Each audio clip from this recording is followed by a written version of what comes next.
Je parie que presque aucune dé n'est honnête. Ça fait longtemps que je me méfie de ça et aujourd'hui, on va en avoir le cœur net. Lancez le dé 10 000 fois pour essayer de voir s'il n'y a pas de biais ici. Pour commencer, c'est quoi exactement un dé honnête? C'est un dé qui paye ses impôts à temps, qui dit toujours la vérité, qui ne grille pas la file d'attente. Un dé honnête, c'est celui où la chance d'obtenir un 1 est la même que celle d'obtenir un 6, où la chance d'obtenir un 5 est la même que celle d'obtenir un 2, enfin bref. C'est un dé où chaque numéro a la même probabilité d'apparaître, il est donc parfaitement aléatoire. Un dé qui ne va pas privilégier, qui ne va pas faire sortir un numéro plus qu'un autre. Le problème, c'est que je pense que ça n'arrive pas avec ces dés plus courants. Je pense qu'il y a effectivement un problème avec lui, et la tendance est que le numéro 6 sorte beaucoup plus souvent que le numéro 1. Alors, avant toute chose, comprenons exactement comment fonctionne un dé. D'accord? Comment les numéros sont organisés ici. Le 6 se trouve sur la face opposée au 1, et chaque fois que vous additionnez les deux faces opposées du dé, vous obtenez le chiffre 7. Donc le 6 est sur la face opposée au 1, ça fait 7. Le 4 est opposé au 3, ça fait 7. Le 5 est opposé au 2, ça fait 7. Tous les dés sont pareils, d'accord? Ça ne change pas. Mais jusque-là, tout va bien.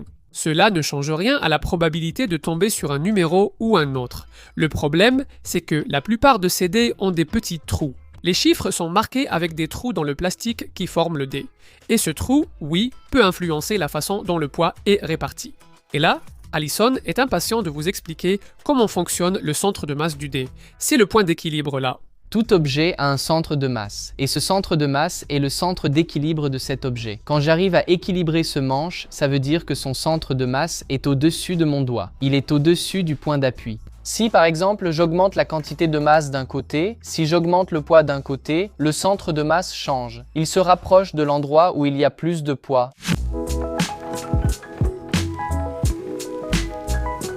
Un cube, par exemple, a son centre de masse juste ici au milieu. Mais il y a un problème. Les dés, eux, ont des trous. Et ces trous enlèvent de la matière. Donc, si j'ai un trou en bas et 3 trous en haut, le centre de masse va descendre. Il va se rapprocher de la région qui est la plus lourde, comme c'était le cas avec le balai. Maintenant, imagine ça. Au moment où tu lances le dé, est-ce que ce centre de masse déplacé, comme c'est effectivement le cas, n'aura aucune influence? Je pense que si, il en aura. Alison a même été gentil dans son dessin ici.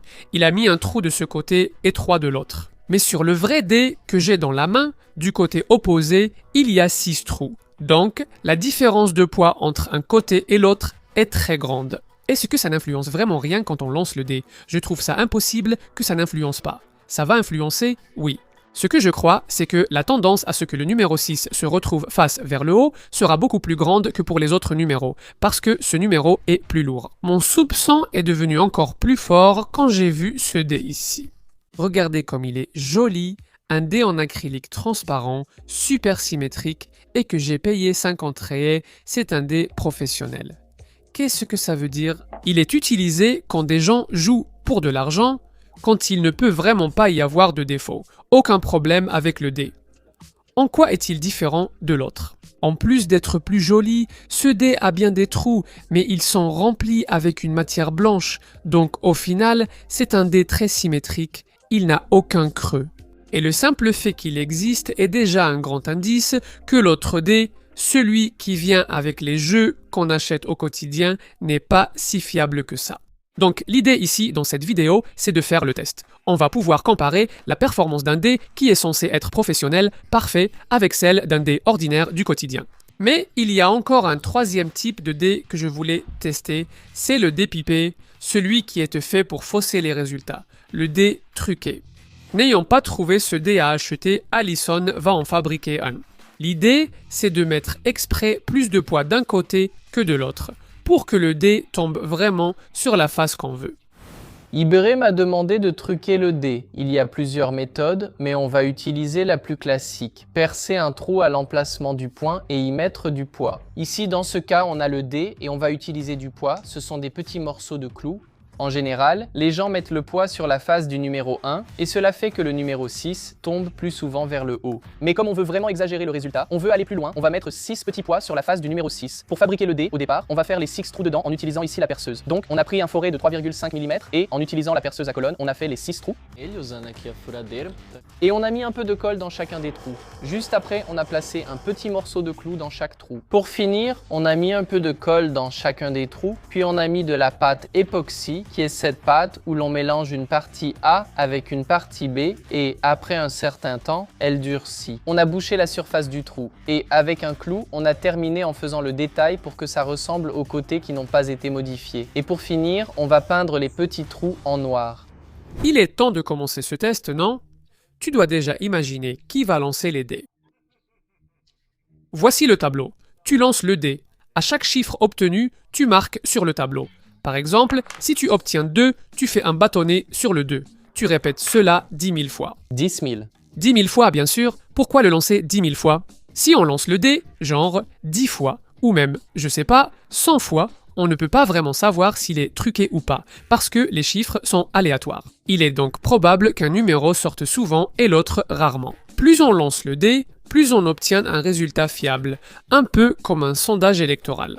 Tu ne peux pas demander dans la rue à 3 personnes pour qui elles vont voter, parce que tu n'auras pas de chiffre significatif. Les sondages interrogent des milliers de personnes pour avoir un chiffre plus proche de la réalité. C'est ce qu'on va devoir faire avec le dé. Je pense que 10 000, c'est un nombre avec lequel on peut déjà voir si le dé est truqué ou non. D'accord? D'accord? Je peux au moins faire une pause pour déjeuner? Eh bien, l'idée, c'est que d'ici la fin de la journée, plus ou moins, non, d'ici la fin de la journée, ce ne sera pas possible, mais enfin, bonne chance. D'accord, on commence? Je pense que ça ne prendra pas longtemps.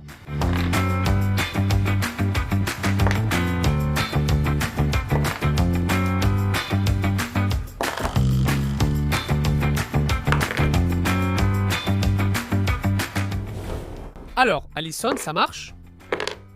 J'ai perdu le compte. Vous n'imaginez pas que j'allais demander à Alison de lancer 3 des 10 000 fois chacun. J'y ai pensé, mais les calculs montrent que cela prendrait des jours. Notre idée chez Manual do Mundo était de créer un robot qui lance le dé et lit automatiquement le résultat, afin de réduire le travail. Le souci, c'est qu'un tel robot demanderait peut-être plus d'efforts que de lancer le dé soi-même. C'est alors que j'ai eu l'idée d'inviter quelqu'un que je voulais voir participer à une vidéo de Manual do Mundo depuis longtemps. C'est Joe Barbosa, un gars vraiment génial qui fabrique des robots de toutes sortes et je pense qu'il serait capable de fabriquer ce lanceur de dés en un jour. Joe Barbosa, après tu peux chercher son profil sur Instagram. Salut Joe, ça va? Écoute, j'ai une proposition un peu compliquée ici. On a besoin d'une machine capable de lancer un dé au moins 10 000 fois, puis de prendre une photo de ce dé et de stocker ça en mémoire pour qu'on sache combien de fois chaque numéro est sorti lors de ces 10 000 lancés. Dis-moi. Ibéré, tout va bien? Mec, pendant que tu expliques ce qu'il faut faire, dans ma tête ça commence déjà à tourner, à réfléchir comment je pourrais faire ce truc, tu vois? Ça marche, j'accepte la proposition, on peut travailler là-dessus. Joe Barbosa, sois le bienvenu, mec. Mec, je te suis depuis longtemps, tout ce que tu fais, et moi, mais je t'envie parce que je n'ai pas cette capacité en robotique que tu as, mec. Félicitations. Merci beaucoup. Peux-tu montrer la machine que tu as apportée qui ressemble à une imprimante 3D? Oui, à peu près, les pièces viennent de là. Il y a un moteur pas à pas et des poulies, comme sur une imprimante 3D. D'accord, comment ça fonctionne? La première chose qui doit se passer, c'est que le dé soit lancé. D'accord, maintenant il faut lire ce résultat avec la caméra. Exactement. C'est là qu'entre l'autre partie du circuit qui consiste à fermer les volets. J'ai ici un circuit qui va fermer les volets pour d'abord amener le dé au centre, puis il sera lancé ici à l'intérieur où il sera lu par une caméra. Et ici, nous avons une webcam démontée avec un capteur qui va identifier la face du dé. Donc, à aucun moment pendant qu'il est ici, il ne va tourner. Donc, il s'est arrêté. Sur le 3, il a tiré au sort, c'est tombé sur le 3. C'est tombé sur le 3, il va être enregistré comme 3 ici. D'accord, le but de ces petites languettes est de ramener le dé vers la caméra. Exactement. Placez le dé sous la caméra sans le retourner. Voilà, il s'arrête exactement ici, il lit. À partir d'ici, ce moteur sera déjà en dessous, attendant que le dé arrive, où il y a un gobelet qui va tirer au sort la nouvelle face du dé. Il va entrer ici à l'intérieur, avec cette petite languette, elle va pousser ici à l'intérieur. Ce moteur va monter, ce petit gobelet sera tourné vers le haut, faisant tourner le gobelet ici pour faire bouger le dé. C'est déjà ça, en gros. Voilà. Le tirage au sort, c'est comme le gars avec le gobelet. Ce petit gobelet est fourni avec le dé professionnel. Dès qu'il bouge, il le retourne vers le bas et relance, recommençant ainsi le circuit. D'accord. Je veux plus de détails sur tes modifications. D'abord, quel est le cerveau de l'appareil? C'est un Arduino Nano, cette petite carte ici devant. C'est elle qui contrôle tous les moteurs, tous les capteurs, sauf la caméra qui est connectée directement à l'ordinateur. D'accord. Allons-y. Ce moteur qui fait ce que j'ai trouvé le plus intéressant ici, enfin, deux choses, non? L'une, c'est que tu arrives à positionner le dé, et l'autre, c'est que tu arrives à le reprendre et à le lancer. Au début, pour la raclette, j'ai pensé à un portail qui se ferme, mais il aurait fallu plus de choses derrière pour que cela fonctionne ainsi. Il resterait beaucoup de matériaux ici. La machine serait très grande. J'ai donc choisi un système de courroie. Un moteur ferme les deux volets simultanément dans des sens opposés. Alors, pour avoir cette idée ici, ça m'a un peu embrouillé l'esprit, mais j'ai réussi à résoudre parce qu'il y a deux, en fait, il y a une courroie qui va tourner et au fur et à mesure qu'une courroie avance, l'autre recule. Donc, tu obtiens le mouvement de chacune. Donc, il fera un peu ce mouvement. Je te comprends mal quand tu parles ainsi. On peut la retourner à l'envers ici pour comprendre cette courroie? Oui, on peut. Mec, il n'y a que le moteur ici, regarde, qui fait tout ce mouvement. C'est sensationnel. Toute cette partie en forme de dé, c'est aussi toi qui l'as faite. Toute. J'ai tout modélisé moi-même, mais je ne voulais pas non plus occuper trop de place. Donc, au lieu de faire quelque chose de rigide qui passerait ici au milieu, j'ai fait un truc flexible. Comme ça, même s'il touche ici, il ne va pas bloquer le moteur. D'accord. Tu n'as pas une lame qui reste et qui revient ici. Exactement. J'avais pensé à un rouleau ici qui tournerait comme un mètre ruban, mais sans réaliser que le mètre ruban a un ressort intérieur pour le faire revenir. Alors ça donne ce mouvement-là, regarde. Et ici, il arrête le dé pour faire la lecture. Donc ici, tu as une sorte de petite roue dentée qui tire cette languette souple. Exactement. Il existe une poulie en TPU, comme celle-ci, pour plus d'adhérence, c'est du caoutchouc, n'est-ce pas? C'est comme si c'était un pneu de voiture qui roule sur cette autre courroie faite du même matériau. Ensuite, tu reviens et il revient ici. D'accord? C'est déjà le deuxième petit moteur de la machine. Exactement. Il s'arrête, il va lire. On va descendre ce moteur pour voir. Allons-y. En haut, un autre moteur fera descendre la machine. Qui est? Ascenseur. Oui. Ici à côté, nous avons deux servomoteurs qui vont faire ce mouvement ici, de lever et descendre. Il sera dans cette position. Dès que le dé entrera ici, il va lever la tête. À partir d'ici, il va monter le dé vers le haut pour qu'il commence à tourner et soit relancé à nouveau. Il s'arrête ici en haut, il va commencer la rotation de la tête. Après cette rotation, il lance le dé. D'accord. Que s'est-il passé? Le dé est tombé dehors. Nous en avons besoin. D'une protection pour qu'il ne tombe pas, il est en train de tomber. D'une protection. C'est ça. D'accord. Voilà, c'était déjà prévu. Tout est déjà programmé. Oui. Nous avons ici une boîte en acrylique Qui ne laissera pas le dé s'échapper. qui protège tout. Donc, il tombe ici à l'intérieur de l'enclos. C'est le moment aléatoire, n'est-ce pas? C'est le moment où ça va. C'est le moment où on pense que le centre de masse va faire la différence. La masse. Exactement. C'est reparti. Il recommence depuis le début. Ici, il recommence le cycle. D'accord. Et là, on a... Et ça, c'est la partie mécanique de la chose, n'est-ce pas? Donc, en comptant ici, j'ai compté 6 moteurs. C'est bien ça? 6. 6 moteurs. 6 moteurs.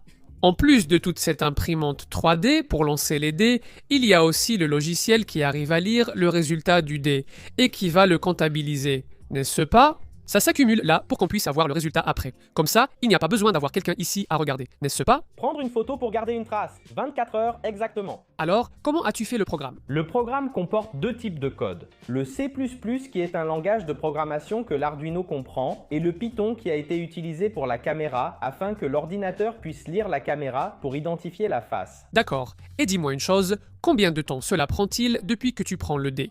Le lance, fais le tirage et lis tout le cycle complet de lancer le dé. Seulement 15 secondes. 15 secondes. Maintenant, on va devoir faire le calcul ici. Attends, allons-y. 5760 lancés par jour. Exactement. Alors, si on veut faire environ 10 000 par dé, ça va faire environ... 40 heures. D'accord. C'est plutôt rapide. Si c'était par une personne. C'était une semaine de travail. S'abîmer la main, s'abîmer les yeux. Oui, non, ce n'est pas possible. Maintenant, nous allons prendre cette machine et la faire vraiment fonctionner. Nous laissons fonctionner ici environ 10 jours en testant tous les dés. Espérons que Jay ait fait une machine solide, car tu sais, j'ai une mauvaise habitude ici sur Manual do Mundo. J'ai les mains lourdes. Tu vois ce que c'est? La machine casse en cours de route. Oui. Tout ce que je touche se casse, car je suis un peu brutal. Je vais faire attention avec ton robot pour te le rendre intact, afin que tu puisses réutiliser les pièces dans d'autres projets, tout étant recyclé. Tout est recyclé. Beaucoup de pièces ici ont été récupérées à la casse. Pour ceux qui veulent en savoir plus sur la façon dont cela a été fait, Jay met tout sur sa chaîne. Il suffit de suivre DHE Barbosa sur Instagram. Il y a plein d'autres machines complètement folles qu'il a déjà fabriquées là-bas. Merci, on va tester ta petite machine ici. Allons-y, maintenant je veux la voir fonctionner. Le premier test va être fait avec le dé classique, avec le dé percé, et c'est quoi l'installation qu'on a montée ici dans la salle. J'ai mis l'ordinateur portable, le robot, à côté on a une grosse powerbank ici, ce qui veut dire que s'il y a une coupure de courant, le robot va continuer à fonctionner. L'ordinateur portable a une batterie, mais pas le robot qui se déconfigure si le courant coupe. Aussi, il faut beaucoup de lumière ici pour qu'il lise bien le dé. Ce n'est pas cette lumière que tu vois ici, on va devoir allumer une lumière juste au-dessus de la lecture du dé. Et l'idée, c'est que ça reste ici environ 2 jours et demi en test, c'est le temps nécessaire. Et je vais être honnête. J'ai vraiment le trac de savoir si ce petit robot va tenir le coup, parce que ça fait beaucoup de cycles, il répète le même mouvement plein de fois et ça use les pièces. Donc il est possible qu'il s'arrête en cours de route, et là, je ne sais pas ce qui va se passer. Allons-y.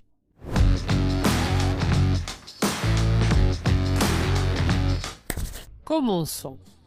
J'ai appuyé sur lecture ici.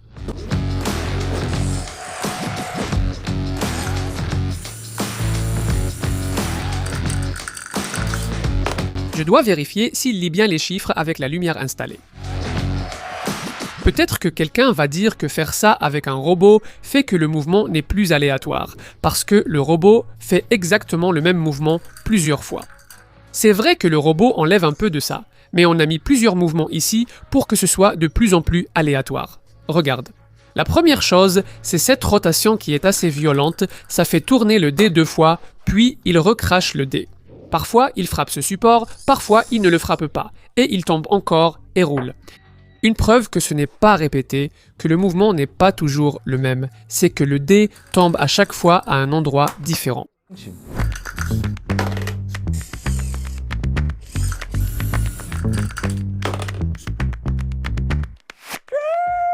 Il y a déjà eu un problème ici, regarde, il a tourné 540 cycles, 540 fois, mais la courroie, cette courroie qui est en dessous, elle s'est détachée ici du moteur, regarde, elle s'est détachée des 2 côtés, c'est complètement lâche.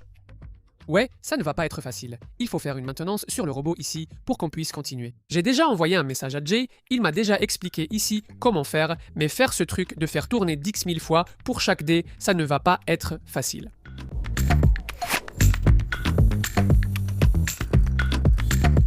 Je crois que ça fonctionne. Je vais mettre en pause pour montrer un autre petit problème qui se passe ici. Tu veux voir? Le dé se salit. Regarde, ses faces deviennent très sales. Il y a un truc crade ici qui colle, je ne sais pas si c'est de la poussière ou autre chose, mais ça gêne la lecture de l'ordinateur. Parce que, regarde, il voit ce numéro 1 ici, il peut lire cette petite saleté comme si c'était un 5, je ne sais pas. Je dois nettoyer le dé pour qu'il continue. Jay a laissé la machine avec nous. Elle fonctionnait très bien, mais au moment où on l'a vraiment mise en marche, tu vois, ça a commencé à poser problème. Ce n'était pas un robot homologué, qui avait déjà passé tous les tests, donc on a découvert que quand tu stresses la machine, quand tu la fais vraiment travailler, certaines choses commencent à mal fonctionner. Le problème, c'est que cela a dégénéré bien plus qu'on ne le pensait, au point qu'il aurait été plus simple de lancer le dé à la main que de continuer à réparer le robot. Et on a dû renvoyer le robot chez lui, cette fois par la poste, pour qu'il le teste là-bas, parce que après tout, peut-être que le fils fonctionne mieux près du père, non? Voyons ce que Jay va nous montrer. Et je suis à nouveau avec la machine. Je l'ai déjà testée et tout fonctionne. Apparemment, elle était juste nerveuse d'être seule avec Ibéré, avec ses mains de bourrin.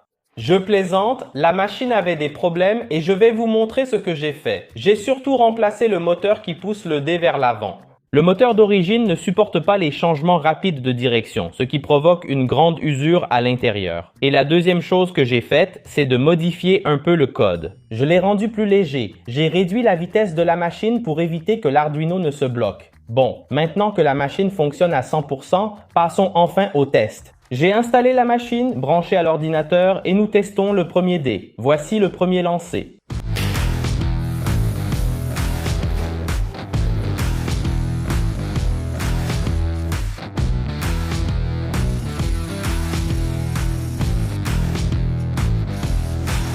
Environ 2 mois plus tard, on a le premier résultat, qui est celui du dé professionnel. Allons faire une analyse des données. Celui-ci est joli. Il a 6 faces, il est vert. Celui-ci est un peu jaune. Oui, il y a aussi du rose. J'ai aimé ce vert. Ce n'était pas ce type d'analyse de données. Si on lançait un dé 10 000 fois et que chaque face tombait exactement le même nombre de fois, on aurait 1666 fois le numéro 1, 1666 fois le numéro 2, et ainsi de suite. Qu'est-ce que Jay a obtenu? Il a obtenu là-bas avec le robot et le dé professionnel est très proche de ça. Donc on peut dire que chaque face du dé est tombée pratiquement le même nombre de fois. Oui, c'est un dé très précis. Et c'est super parce que ça a du sens, non? C'est un dé fait pour ça. Ça veut dire que la machine n'est pas truquée non plus, non? Ça a marché, tout va bien. Je suis curieux de voir le dé qui est vraiment truqué.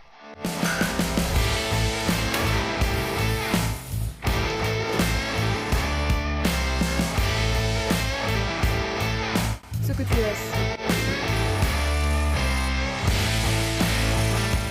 Mais imagine un dé qu'on a vraiment réussi à truquer. Regarde, le numéro 1 qui devait sortir le plus souvent est tombé 2333 fois. Et le numéro 6, qui est de l'autre côté, qui a été désavantagé, est tombé pratiquement la moitié du temps, 1218 fois. Parmi les numéros qui ne sont pas biaisés, on a eu à peu près une égalité ici, ça reste plus ou moins stable. Donc, cela veut dire qu'une fois de plus, le dé s'est comporté exactement comme nous l'avions prévu. Dé fortement pipé, le 1 tombe beaucoup plus souvent que le 6. Mais qu'en est-il du dé ordinaire? Et ce doute que j'avais, hein? Est-ce que c'est vraiment un dé honnête ou est-ce que le 6 tombe vraiment plus souvent que les autres?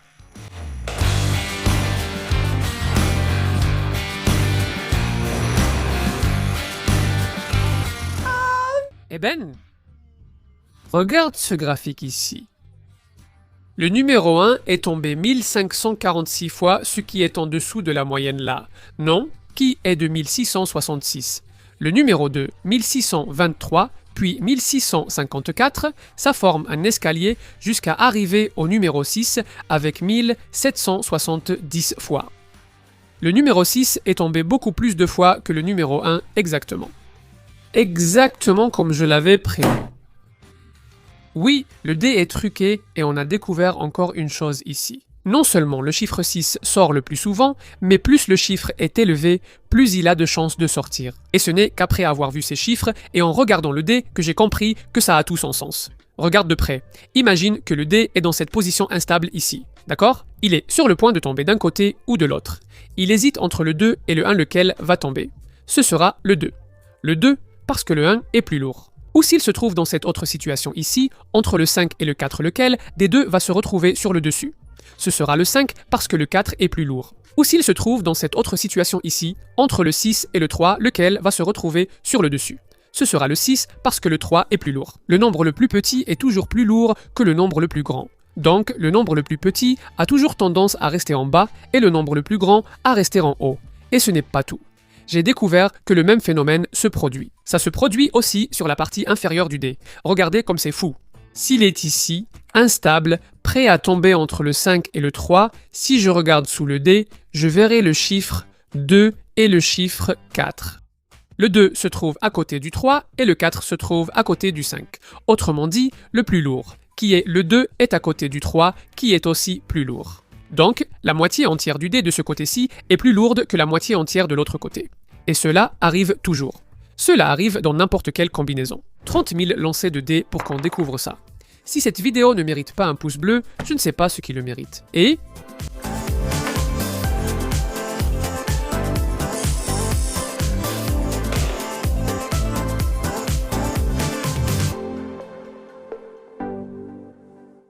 Parmi ces tests qu'on a déjà fait dans Manual do Mundo, le plus célèbre, celui que les gens ont le plus aimé, c'est quand on a testé si une ampoule grille, vraiment, si on l'éteint et l'allume des milliers de fois. Et on a allumé et éteint les ampoules bien plus de 1000 fois.